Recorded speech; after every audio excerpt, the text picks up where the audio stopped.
அனைவருக்கும் வணக்கம். நம்ம இந்த வீடியோல என்ன பார்க்க போறோம்னா வாக்காளர் கணக்கீட்டு படிவத்தை எப்படி நிரப்புறதுன்னு சொல்லிட்டு நம்ம பார்க்கலாம். ஸோ உங்க எல்லாருக்குமே இந்த எஸ்ஐஆர் ஃபார்ம் கொடுத்திருப்பாங்க. ஸோ உங்க ஏரியால உள்ள பிஎல்ஓ உங்க வீட்டுக்கு கொடுத்திருப்பாங்க. ஒருவேளை உங்ககிட்ட இன்னும் இந்த ஃபார்ம் வரலன்னா நீங்க என்ன பண்ணலாம்னா உங்களோட பிஎல்ஓக்கு கால் பண்ணி எப்ப இந்த ஃபார்ம் கொடுப்பீங்க அப்படின்னு சொல்லிட்டு நீங்க கேட்டுக்கலாம். ஸோ உங்க ஏரியாவோட பிஎல்ஓ நம்பரை எப்படி ஆன்லைன்ல இருந்து எடுக்கலாம் அப்படின்னு சொல்லிட்டு நம்ம ஃபர்ஸ்ட் பார்ப்போம். ஸோ அதுக்கு நீங்க இந்த வெப்சைட்டுக்கு போய்க்கோங்க, electoralsearch.eci.government.in. ஸோ இந்த வெப்சைட்டோட லிங்க் கூட நான் டிஸ்கிரிப்ஷன்ல கொடுக்குறேன். ஸோ இந்த வெப்சைட்டுக்கு போனீங்கன்னா எபிக் நம்பர், அதாவது உங்களோட ஓட்டர் ஐடி நம்பர் கேட்டிருக்காங்க. ஸோ உங்களோட ஓட்டர் ஐடி நம்பரை நீங்க என்டர் பண்ணிக்கோங்க. அதே போல ஸ்டேட் நம்மளோட ஸ்டேட் தமிழ்நாடு. ஸோ நீங்க தமிழ்நாடுன்னு சொல்லிட்டு கொடுத்துக்கோங்க. ஸோ இந்த டிராப் டவுன்ல சர்ச் பண்ணீங்கன்னா உங்களுக்கு தமிழ்நாடுன்னு வரும். கொடுத்துட்டு இந்த கேப்சா கோடு கொடுத்துக்கோங்க. கேப்சா கோடு கொடுத்துட்டு நீங்க இந்த இடத்துல சர்ச் பண்ணி சர்ச்னு கொடுத்தீங்கன்னா உங்களுக்கு உங்களோட டீடைல்ஸ் வரும். ஸோ இந்த மாதிரி வரும். ஸோ நான் இந்த இடத்துல ஏன் உங்களுக்கு லைவா போட்டு காட்டலன்னா இங்க நிறைய டீடைல்ஸ் இருக்குது. ஸோ அதனால உங்களுக்கு நான் லைவா காட்டல. ஸோ இந்த மாதிரி உங்களுக்கு டீடைல்ஸ் வரும். ஸோ உங்களோட ஓட்டர் ஐடி நம்பரு, உங்களோட நேமு, உங்களோட வயசு என்ன, உங்களோட ரிலேட்டிவ், உங்களோட உறவினர் பேரு, நீங்க எந்த ஸ்டேட்டு, எந்த டிஸ்ட்ரிக்ட், எந்த தொகுதி, அதே போல வரிசை எண், பாகம் எண், அதே போல இந்த இடத்துல ஆக்ஷன் சொல்லிட்டு ஒரு லிங்க் மாதிரி கொடுத்திருப்பாங்க. சோ இது வரும். நீங்க என்ன பண்ணணும்னா இந்த இடத்துல வியூ டீடைல்ஸ் ஒரு இது இருக்குதுல, ஒரு லிங்க் மாதிரி கொடுத்திருப்பாங்க. சோ நீங்க அதை கிளிக் பண்ணிக்கோங்க. கிளிக் பண்ணதுக்கு அப்புறம் இன்னொரு பேஜ் வரும். அந்த பேஜ்ல ரைட் சைட்ல, அதாவது லெஃப்ட் சைட்ல உங்களோட டீடைல்ஸ் எல்லாமே இருக்கும். ரைட் சைட்ல நீங்க பாத்தீங்கன்னா உங்களோட பிஎல்ஓ மூணாவதா கொடுத்திருப்பாங்க. உங்களோட பிஎல்ஓட பேரு, அவங்களோட போன் நம்பர் கொடுத்திருப்பாங்க. சோ இவங்க தான் உங்க ஏரியாவோட பிஎல்ஓ. நீங்க என்ன பண்ணணும்னா இவங்களோட நம்பருக்கு போன் போட்டு எப்ப இந்த ஃபார்ம் கொண்டு கொடுப்பீங்க அப்படின்னு சொல்லிட்டு கேட்டுக்கோங்க. சோ அவங்க சொல்லுவாங்க 2 நாள்ல நாங்க வருவோம் அப்படின்னு சொன்னாங்கன்னா 2 நாள் கழிச்சு அவங்க வருவாங்க. உங்ககிட்ட 2 ஃபார்ம் கொடுப்பாங்க. நல்லா ஞாபகம் வச்சுக்கோங்க, 2 ஃபார்ம் கொடுப்பாங்க. நீங்க அந்த 2 ஃபார்ம்ல ஒரு ஃபார்மை ஃபில் அப் பண்ணிட்டு அந்த பிஎல்ஓ திருப்பி அவங்க கிட்டே நீங்க கொடுக்கணும். ஒரு ஃபார்ம் நீங்க வச்சுக்கணும். அந்த இன்னொரு ஃபார்ம் நீங்க வச்சுக்கிறீங்களா அதுலயும் அந்த பிஎல்ஓட கையெழுத்து வாங்கி வச்சுக்கோங்க. சோ உங்களுக்கு ஓட்டு போடும் போது உங்களுக்கு ரொம்ப யூஸ்ஃபுல்லா இருக்கும். சோ அந்த ஃபார்ம் எப்படி இருக்கும்னா இப்படிதான் இருக்கும். ஸோ அந்த ஃபார்ம்ல மேல உங்களுடைய பேர் இருக்கும். ஸோ உங்களோட பேர் கொடுத்துட்டு அதே போல உங்க வாக்காளர் எண்ணு, அதாவது அந்த ஓட்டர் ஐடி நம்பர் இருக்கும். அதே போல உங்க வீட்டு அட்ரஸ், கரண்டா நீங்க இருக்கிற வீட்டு அட்ரஸ், வரிசை எண், பாகம் எண் இருக்கும். நீங்க ஓட்டு போடுவீங்கல்ல ஒரு இடம், ஸோ அந்த இடம் இருக்கும். உங்களோட போட்டோ இருக்கும். ஓகேவா? நீங்க என்ன பண்ணணும்னா உங்களோட போட்டோ ரொம்ப பழசா இருந்துச்சு, இப்ப நான் இருக்கிற மாதிரி இல்ல, முகம் எல்லாமே சேஞ்ச் ஆயிருக்குதுன்னா நீங்க புது போட்டோ இங்க ஒட்டிக்கலாம். சோ அதுக்கான ஆப்ஷன் கொடுத்திருக்காங்க. ஓகேவா? அதே போல இங்க இடத்துல உங்களுக்கு இதுல 3 பாக்ஸஸ் இருக்கும். இது ஃபர்ஸ்ட் பாக்ஸ். அதே போல அதே ஃபார்ம்ல கீழே வந்தீங்கன்னா இந்த பக்கம் லெஃப்ட் சைட்ல ஒரு பாக்ஸ் இருக்கும், ரைட் சைட்ல ஒரு பாக்ஸ் இருக்கும். சோ இந்த ஃபர்ஸ்ட் பாக்ஸ் ரொம்ப ரொம்ப ஈஸி எல்லாருக்குமே. அதாவது உங்களுக்கு 2002ல உங்களுக்கு 18 வயசு ஆளனாலும் இல்ல, நீங்க இப்போ உங்களுக்கு 18 வயசு ஆயிடுச்சுனாலும் இந்த பாக்ஸ் எல்லாருமே ஃபில் பண்ணணும். சோ இப்ப கரண்டா ஓட்டு இருக்க எல்லாருமே 18 வயசு ஆயிருக்க இந்த ஃபார்ம் வாங்கின எல்லாருமே இந்த பாக்ஸ் ஃபில் பண்ணணும். முதல்ல இந்த பாக்ஸ் எப்படி ஃபில் பண்ணணும்னு சொல்லிட்டு அவங்க பார்க்கலாம். சோ இதுல பிறந்த தேதி கேட்டிருக்காங்க. சோ உங்களோட பிறந்த தேதி கொடுத்துக்கோங்க. உதாரணத்துக்கு 20ஆம் தேதி டிசம்பர் மாசம்னா 20/12. அதே போல உங்களோட பிறந்த வருஷம் 1970னா 1970ன்னு போட்டுக்கோங்க. அதே போல ஆதார் நம்பர் கேட்டிருக்காங்க. இது விருப்ப தேர்வு தான். உங்களுக்கு கொடுக்கணும்னு தோணுச்சுன்னா கொடுங்க, இல்லைன்னா தேவையில்லை. அதே போல உங்களோட போன் நம்பர், உங்களோட கரண்டா ஆக்டிவா இருக்க போன் நம்பர், முடிஞ்ச அளவுக்கு ஓட்டர் ஐடியில இருக்க நம்பர், ஓட்டர் ஐடியோட என்ன நம்பர் லிங்க் பண்றீங்களோ அந்த நம்பர் கொடுக்கறது நல்லது. அப்படி இல்லைனாலும் பரவாயில்ல. ஓகேவா? அந்த நம்பர் கொடுத்துக்கோங்க. அதே போல உங்களோட தந்தை பெயர் கேட்கறாங்க. தந்தை இருந்தா தந்தை பெயர் கொடுங்க, இல்ல பாதுகாவலர், உங்களோட கார்டியன் தந்தை இல்லைன்னா கார்டியனோட பேர் கொடுத்துக்கோங்க. அதே போல அவங்களோட வாக்காளர் அடையாள அட்டையோட நம்பர். சோ இது கம்பல்சரி இல்ல, இது விருப்ப தேர்வு தான். உங்களுக்கு தெரிஞ்சா கொடுங்க, இல்லைன்னா தேவையில்லை. அதே போல தாயாரின் பேர் கேட்டிருக்காங்க. உங்களோட தாயாரோட பேர் கொடுத்துக்கோங்க. அதே போல அவங்களோட ஓட்டர் ஐடி நம்பர் தெரிஞ்சா கொடுங்க, இல்லைன்னா தேவையில்லை. அதே போல துணைவரின் பெயர், அதாவது உங்களோட நீங்க மேரேஜ் ஆயிடுச்சுன்னா உங்களோட ஒய்ஃபா இருந்தீங்கன்னா உங்களோட ஹஸ்பண்ட் பேரு, ஹஸ்பண்டா இருந்தீங்கன்னா உங்களோட ஒய்ஃப் பேரு இருந்தா மட்டும், உங்களுக்கு மேரேஜ் ஆயிடுச்சுன்னா மட்டும் உங்க நேம் கொடுத்துக்கோங்க. அதே போல அவங்களோட ஓட்டர் ஐடி இது அவங்க உங்களுக்கு மேரேஜ் ஆயிடுச்சுன்னா அவங்களோட ஓட்டர் ஐடி இதை கொடுத்துக்கோங்க. ஓகேவா? இது எல்லாருக்குமானது. உங்களுக்கு 18 வயசு இப்ப ஆயிடுச்சுன்னா இந்த ஃபார்ம் உங்களுக்கு வந்திருக்கும்ல. சோ இந்த நீங்க எல்லாருமே ஃபில் பண்ணணும். 2002ல எனக்கு 2 வயசு தான், இல்ல எனக்கு 1 வயசுனா கூட நீங்க இந்த எல்லாருமே ஃபில் பண்ண வேண்டியது. இந்த இதை ஃபில் பண்றதுங்க. எதுல பிரச்சனைனா கீழே இருக்க இந்த இதுல தான் பிரச்சனை. இந்த 2 பாக்ஸ்ல தான் பிரச்சனை. இதுல நான் எது ஃபில் பண்ணணும்? சில பேர் சொல்றாங்க 2தையும் ஃபில் பண்ணணும், சில பேர் 1 தான் ஃபில் பண்ணணும்ன்றாங்க. அப்படின்னா உங்களுக்கு நான் புரியுற மாதிரி சொல்றேன். 2002ல உங்களுக்கு 18 வயசு ஆகலைன்னா நீங்க என்ன பண்ணணும்னா வெறும் இந்த பாக்ஸ், இந்த ரைட் சைட்ல இருக்குதுல்ல, இந்த ரைட் சைட்ல இருக்க இந்த பாக்ஸ் மட்டும் ஃபில் பண்ணா போதும். இந்த பாக்ஸை நீங்க ஃபில் பண்ணணும்னு அவசியம் இல்லை. 2002ல வந்து உங்களுக்கு வந்து 18 வயசு எனக்கு ஆயிடுச்சுப்பா, நான் அப்ப வந்து 2002 நடந்த எலெக்ஷன்ல வந்து நான் ஓட்டு போட்டேன், எனக்கு 18 வயசு ஆயிடுச்சுன்னா நீங்க வந்து இந்த பாக்ஸை வந்து ஃபில் பண்ணலாம். ஸோ அந்த வாக்காளர் அப்ப 2002லயும் வந்து ஒரு தீவிர திருத்தத்துல வந்து ஒரு கணக்கெடுப்பு மாதிரி எடுத்தாங்க.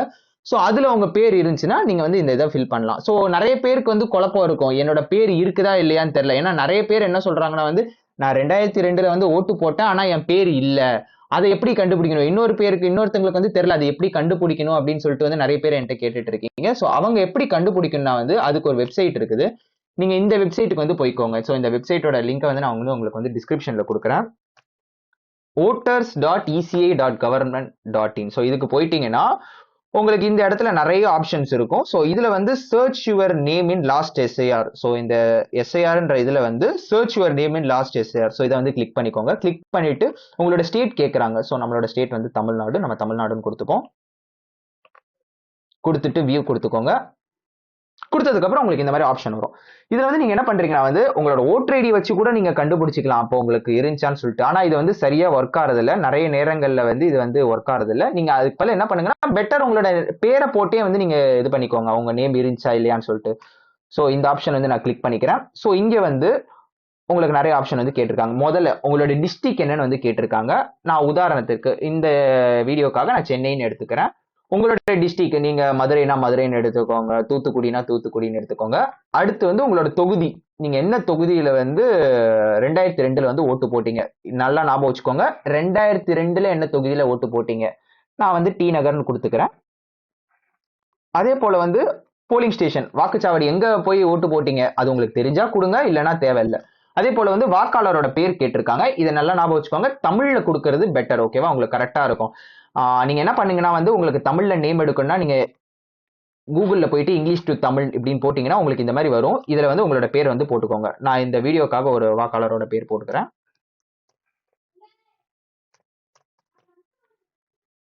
ஜெயலட்சுமின்றது அவங்களோட பேரு போட்டீங்கன்னா உங்களுக்கு இந்த மாதிரி தமிழ்ல வந்துடும். போயிட்டு பேஸ்ட் பண்ணிக்கோங்க. மொபைல்லயும் நீங்க இதை பண்ணலாம். இப்ப நான் வந்து லேப்டாப்ல பண்றேன், நீங்க மொபைல்லயே வந்து பண்ணிக்கலாம். அதே போல வந்து ஜெண்டர், அவங்களோட பாலினம் என்னன்னு கேட்பாங்க, ஃபீமேல் கொடுத்துக்கிறேன்.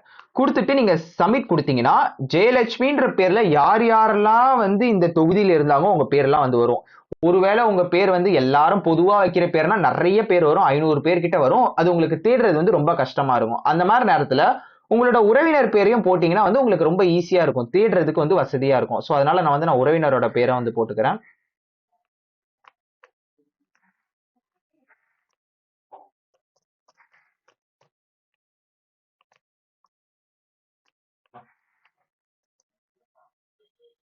போட்டுட்டு சப்மிட் கொடுத்தீங்கன்னா உங்களுக்கு வந்து வந்துடும். பாருங்க கரெக்டா வந்துருச்சா. ஸோ இதுதான் உங்களோட பேர் வந்துருச்சு, உங்களோட உறவினரோட பேர் வந்துருச்சு, உங்களோட ஜெண்டரு, நீங்க எந்த தொகுதியில ஓட்டு போட்டீங்க, பாகம் எண்ணு, வரிசை எண்ணு ரெண்டுமே வந்து வந்துருச்சு. ஸோ இப்படிதான் வந்து நீங்க வந்து 2002ல நடந்த சிறப்பு சீர்திருத்தத்துல உங்க பேர் இருக்குதான்னு சொல்லிட்டு நீங்க இப்படிதான் வந்து கண்டுபிடிச்சிக்கணும். ஒருவேளை உங்க பேர் இல்லைன்னா என்ன பண்ணுன்றத நான் வந்து உங்களுக்கு வந்து பின்னாடி சொல்றேன், ஓகேவா. ஸோ நீங்க என்ன பண்ணணும்னா வந்து இதுல உள்ள டீடைல்ஸை தான் வந்து நீங்க என்ன பண்ணும் அதுல வந்து என்டர் பண்ணும். இப்போ உதாரணத்துக்கு நான் ஒரு இது சொல்றேன். இப்போ அருண்குமார்னு ஒருத்தர் இருக்காரு. ஸோ அவருக்கு வந்து 1996ல வந்து பிறந்திருக்காருன்னா 2002ல வந்து அவருக்கு வந்து ஓட்டு இருக்காது. ஸோ அப்ப அவர் என்ன பண்ணணும்னா வந்து இந்த இதுல நான் வந்து உங்களுக்கு தெளிவா சொன்னேன்ல, 2002ல உங்களுக்கு ஓட்டு இல்லைன்னா நீங்க இந்த பாக்ஸ் மட்டும் ஃபில் பண்ணா போதும். சோ அவரோட உறவினர் பெயர், இந்த இடத்துல உறவினர்ன்றது நீங்க நோட் பண்ண வேண்டியது என்னன்னா அம்மா, அப்பா, தாத்தா, பாட்டி, அவங்க தான் வந்து உறவினர். மாமா, அத்தை அதெல்லாம் வந்து கிடையாது, ஓகேவா. சோ அவங்களோட டீடைல்ஸ் வந்து நீங்க என்டர் பண்ற மாதிரி இருக்கும். சோ இப்ப ஃபார் எக்ஸாம்பிள் அருண்குமாரோட அம்மா பேரு ஜெயலட்சுமினா சோ அவங்களோட பேரை போட்டு அவங்களோட ஓட்டர் ஐடி, ஸோ வந்து உங்களுக்கு அது தெரிஞ்சா மட்டும் போடுங்க, இல்லைன்னா தேவையில்லை, ஓகேவா. மேக்ஸிமம் போடாதீங்க, ஏன்னா வந்து தப்பா போட்டீங்கன்னா வந்து உங்களுக்கு வந்து ரிஜெக்ட் ஆகிறதுக்கு நிறைய வாய்ப்பு இருக்குது. ஸோ அதனால போடாதீங்க. அடுத்து உறவினர் பெயர் நல்லா ஞாபகம் வச்சுக்கோங்க. யாரோட உறவினர் ஜெயலட்சுமின்னு போட்டிருக்கோம்ல அவங்களோட உறவினர். ஸோ அவங்களோட நீங்க என்ன பண்ணணும்னா வந்து அவங்களோட அப்பா பேர் கொடுக்கலாம். ஸோ அவங்களோட அப்பா பேர் கொடுத்துட்டு அவங்க உறவு முறை என்னது, அவங்களுக்கு வந்து அப்பா, ஜெயலட்சுமி வந்து அப்பா. ஸோ அப்பான்னு கொடுத்துட்டு மாவட்டம், மாநிலம் வந்து கொடுத்துருங்க. சென்னை மாவட்டம், மாநிலம் வந்து தமிழ்நாடு மாநிலம். சட்டமன்ற தொகுதி இப்பதான் நம்ம வந்து பார்த்தோம்ல. சோ இதுலயே வந்து உங்களுக்கு என்னது டி நகர். சோ நீங்க வந்து என்ன பண்ணிக்கலாம், டி நகர்னு போட்டு வரிசையின் பாகம் என்ன வந்து நீங்க வந்து போட்டுடலாம். இப்படிதான் வந்து டீடைல்ஸை கண்டுபிடிச்சி ஃபில் பண்ணும். நல்லா ஞாபகம் வச்சுக்கோங்க. 2002ல உங்களுக்கு ஓட்டு இல்லைன்னா நீங்க இந்த பக்கம் இதை ஃபில் பண்ணும். இப்ப ஃபார் எக்ஸாம்பிள் ஃபில் பண்றவங்க அந்த ஜெயலட்சுமின்னு வச்சுக்கோங்களேன். இப்ப 2002ல நம்ம பார்த்துட்டோம், அவங்களுக்கு வந்து சிறப்பு சீர்திருத்தத்துல அவங்க பேர் இருக்குது. அவங்க என்ன பண்ணோம், இந்த இது எல்லாரும் ஃபில் பண்ணணும்னு நான் வந்து சொல்லிட்டேன். இந்த ஃபர்ஸ்ட்ல இருக்கிறத வந்து எல்லாருமே ஃபில் பண்ணணும்னு நான் வந்து சொல்லிட்டேன். அது தவிர அவங்க என்ன பண்ணணும்னா வந்து அவங்க பேர் இருக்குது. அப்பனா அவங்க என்ன பண்ணலாம், இந்த பாக்ஸ் மட்டும் ஃபில் பண்ணா போதும், இந்த இது வந்து தேவையில்லை. உங்களுக்கு 2002ல ஓட்டு இல்லைன்னா மட்டும் நீங்க இந்த ரைட் சைட் பாக்ஸ் ஃபில் பண்ணிக்கோங்க. 2002ல உங்களுக்கு ஓட்டு இருந்துச்சுன்னா இந்த லெஃப்ட் சைட் பாக்ஸ் மட்டும் போதும். ஏதாச்சும் ஒன்று தான் நீங்க ஃபில் பண்ணணும். ஓகேவா? உங்களுக்கு இப்போ 18 வயசு ஆயிடுச்சுன்னா நீங்க ஏதாச்சும் ஒன்று தான் ஃபில் பண்ணணும். எனக்கு 40 வயசுனால ஏதாச்சும் ஒன்று தான் ஃபில் பண்ணணும். ஓகேவா? ஸோ இப்போ வந்து ஜெயலட்சுமின்றவங்களுக்கு வந்து 2002ல ஓட்டு இருக்குதுன்னா அவங்க இதை மட்டும் ஃபில் பண்ணா போதும். ஸ்ட்ரெயிட்டா அவங்க பேரே போட்டுக்கலாம். ஸோ அவங்களோட ஓட்டர் ஐடி நம்பர், ஸோ அது வந்து தெரிஞ்சா போடுங்க, இல்லைன்னா வேணாம். ஓகேவா? உறவினர் பெயர், இப்போ அவங்களோட உறவினர் பெயர், ஸோ அதை வந்து நீங்க வந்து கொடுத்துக்கலாம். அவங்களோட அப்பா பெயரை கொடுத்து, ஸோ உறவு முறை என்னது, அவங்களுக்கு வந்து அப்பா, ஸோ அதை போட்டுட்டு மாவட்டம், மாநிலம், சட்டமன்ற தொகுதி பேர் இப்பதானே நம்ம பார்த்தோம்ல டி நகர், ஸோ அதே போல வந்து போட்டுட்டு பாகமெண் வரிசை எண் வந்து போட்டுக்கோங்க. ஸோ இப்படிதான் வந்து ஃபில் பண்ணும். ஓகேவா? ஏதாச்சும் ஒரு பாக்ஸ் தான் வந்து நீங்க ஃபில் பண்ண போறீங்க. ஓகேவா? எந்த ஒரு குழப்பமும் வந்து வேணாம். அதுக்கப்புறம் இந்த இடத்துல பாத்தீங்கன்னா கீழே வந்து உங்களோட கைரேகை, உங்களுக்கு கையெழுத்து போட தெரியும்னா கையெழுத்து போட்டுருங்க, அப்படி இல்லைன்னா வந்து கைரேகை வந்து வச்சிருங்க. ஓகேவா? அதுக்கப்புறம் வந்து இந்த இடத்துல வாக்குச்சாவடி நிலை அலுவலரின் கையொப்பம், ஸோ உங்க பிஎல்ஓ ஆஃபீஸர் வருவாங்கல்ல, அவங்க கிட்ட ஒரு சைன் வாங்கி வச்சுக்கோங்க. 2 பேப்பர்லயே வந்து சைன் வாங்கிடுங்க. ஓகேவா? சைன் வாங்கிட்டு ஒண்ணுத்த வந்து நீங்க என்ன பண்றீங்க, அவங்க கிட்ட கொடுத்துருவீங்க. இன்னொன்னு வந்து நீங்க வந்து வச்சுக்கோங்க, ஞாபகம் வச்சுக்கோங்க. 2த்துலயுமே சைன் வாங்கி வச்சுக்கோங்க. இப்படிதான் வந்து நீங்க வந்து ஃபில் பண்ணணும். ஓகேவா? இதுல வந்து உங்களுக்கு எந்த ஒரு குழப்பமும் இல்லைன்னு அவசியம் இல்லை. ஓகேவா? இப்போ வந்து உங்களுக்கு ஒரு நான் பின்னாடி உங்களுக்கு சொல்றேன்னு சொன்னேன்ல, ஒருவேளை இந்த இடத்துல நீங்க போட்டு பார்த்து, நான் 2002ல ஓட்டு போட்டேன்பா, எனக்கு கண்டிப்பா தெரியும், ஆனா இதுல போட்டு பார்க்கும்போது என் நேம் இல்லை, நான் என்ன பண்ணணும் அப்படின்னு கேட்டீங்கன்னா, இதுக்கும் வந்து உங்களுக்கு வந்து எலெக்ஷன் கமிஷன் வந்து உங்களுக்கு வந்து வழிமுறை சொல்லிருக்காங்க. உங்க பேர் இல்லைன்னா வந்து என் பேர் இருக்குது, இந்த மாதிரி எடுத்துக்கோங்களேன், என் பேர் இருக்குது ஆனா வந்து தப்பா இருக்குது, என்னோட பேர்ல வந்து ஸ்பெல்லிங் மிஸ்டேக்கா இருக்குது அப்படின்னா வந்து நீங்க என்ன பண்ணலாம்னா வந்து இங்க கீழே கொடுத்துருக்க டாக்குமெண்ட் வந்து நீங்க வந்து சப்மிட் பண்ணலாம். இந்த இதை வந்து ஃபில் பண்ணாதீங்க, நல்லா ஞாபகம் வச்சுக்கோங்க. தப்பா இருந்துச்சு இல்ல உங்க பேர் இல்லைன்னா நீங்க இதை ஃபில் பண்ணணும் அவசியம் இல்லை. இந்த இதை மட்டும் ஃபில் பண்ணிட்டு உங்க பிஎல்ல வருவாங்கல்ல, இதை கலெக்ட் பண்றதுக்கு வருவாங்க, அவங்க கிட்ட வந்து சொல்றீங்க இந்த மாதிரி பேர் இல்லைன்னு சொல்லிட்டு. அவங்க கிட்டயும் ஒரு டாக்குமெண்ட் இருக்கும். இப்ப நம்ம ஆன்லைன்ல பாக்குறோம்ல, அவங்க வந்து பிடிஎஃபா வந்து வச்சிருப்பாங்க, அப்படி இல்லைன்னா வந்து சாஃப்ட் இது ஹார்ட் காப்பியா கூட வச்சிருப்பாங்க. ஸோ அவங்க வந்து பேப்பர் அவங்க வச்சிருக்கிறதுல பார்ப்பாங்க. ஸோ அதுலேயே இல்லைன்னா அவங்க என்ன சொல்லுவாங்கன்னா வந்து உங்ககிட்ட வந்து கவர்மெண்ட் டாக்குமெண்ட்ஸ் கேட்பாங்க. ஸோ ப்ரூஃபா நீங்க வந்து சப்மிட் பண்ற மாதிரி இருக்கும். மேக்ஸிமம் உங்க எல்லார்ட்டுமே கம்யூனிட்டி சர்டிஃபிகேட் இருக்கும், ஆதார் கார்டு இருக்கும், டிரைவிங் லைசன்ஸ் இருக்கும். ஸோ இந்த மாதிரி உங்ககிட்ட இருக்கிறது தான் வந்து கேட்பாங்க. பாஸ்போர்ட் இருந்தா பாஸ்போர்ட், இதுதான் வந்து சப்மிட் பண்ற மாதிரி இருக்கும். சப்மிட் பண்ணீங்கன்னா போதுமானது. இவ்வளவுதான் இந்த வீடியோ. ஸோ உங்களுக்கு புரிஞ்சிருக்கும்னு நினைக்கிறேன். முதல் இது வந்து நீங்க எல்லாருமே வந்து இது பண்ணணும். உங்களுக்கு போட்டோ பழசா இருந்துச்சுன்னா வந்து நீங்க அதை மாத்திக்கோங்க. 2வது இதுல வந்து உங்களுக்கு 2002ல 18 வயசு ஆகலைன்னா நீங்க இதை மட்டும் ஃபில் பண்ணுங்க. 18 வயசு எனக்கு ஆயிடுச்சுன்னா இதை மட்டும் ஃபில் பண்ணுங்க, போதுமானது. ஸோ இப்படிதான் வந்து ஃபில் பண்ணும். ஸோ ஏதாச்சும் டவுட் இருந்துச்சுன்னா வந்து கமெண்ட் பண்ணுங்க. நிறைய பேருக்கு வந்து இது தெரியறது இல்ல, நிறைய பேருக்கு வந்து கொடுத்துருக்காங்க ஆனா நிறைய பேர் வந்து ஃபில் பண்றது இல்ல. ஸோ உடனே வந்து ஃபில் பண்றீங்க. ஃபில் பண்ணிட்டு உங்க பிஎல்ல வந்து வருவாங்க, கலெக்ட் பண்றதுக்கு அவங்க கிட்ட கொடுத்துருங்க. வரலன்னா நான் பிஎல்ஓ நம்பர் எப்படி எடுக்கணும்னு சொன்னேன். ஸோ பிஎல்ஓக்கு ஃபோன் போட்டு வந்து கேட்டு இதை வாங்கி உடனே ஃபில் பண்ணுறங்க. இது ஃபில் பண்ணி கொடுத்தாதான் ஓட்டு போட முடியும். ஸோ என்ன பண்ணுவாங்கன்னா வந்து ஃபைனலாக டிசம்பர் மாதம் வந்து உங்களுக்கு வந்து யார் யாரெல்லாம் தகுதியான வாக்காளர்கள்னு சொல்லிட்டு வாக்காளர் பட்டியலை வந்து வெளியிடுவாங்க. ஸோ நீங்கள் இதை ஃபில் பண்ணி கொடுத்தாதான் அதில் வந்து உங்கள் பேர் இருக்கும், இல்லைனா உங்கள் பேர் இருக்காது, உங்களால் ஓட்டு போட முடியாது. ஸோ மறக்காமல் இதை எல்லாரும் ஃபில் பண்ணுங்கள், உங்கள் ஃப்ரெண்ட்ஸ்க்கு ஷேர் பண்ணுங்கள். நிறைய குழப்பம் இருக்குது, இந்த வீடியோ வந்து ஷேர் பண்ணுங்கள், அவங்களுக்கு யூஸ்ஃபுல்லாக இருக்கும். ஸோ நம்ம சேனலுக்கு நீங்கள் இப்போ தான் ஃபஸ்ட் டைம் வந்திருக்கீங்கன்னா உடனே சப்ஸ்கிரைப் பண்ணுங்கள். நிறைய எஜுகேஷனல் வீடியோஸ் வந்து இருக்குது. ஸோ நம்ம 10th 11th 12th காலேஜ்னு சொல்லிட்டு எல்லா சிலபஸ்க்கும் நம்ம வந்து வீடியோ போட்டுட்ருக்கோம். ஸோ நம்ம சேனலில் வந்து நீங்கள் விசிட் பண்ணி பார்த்துக்கோங்க. தேங்க்யூ.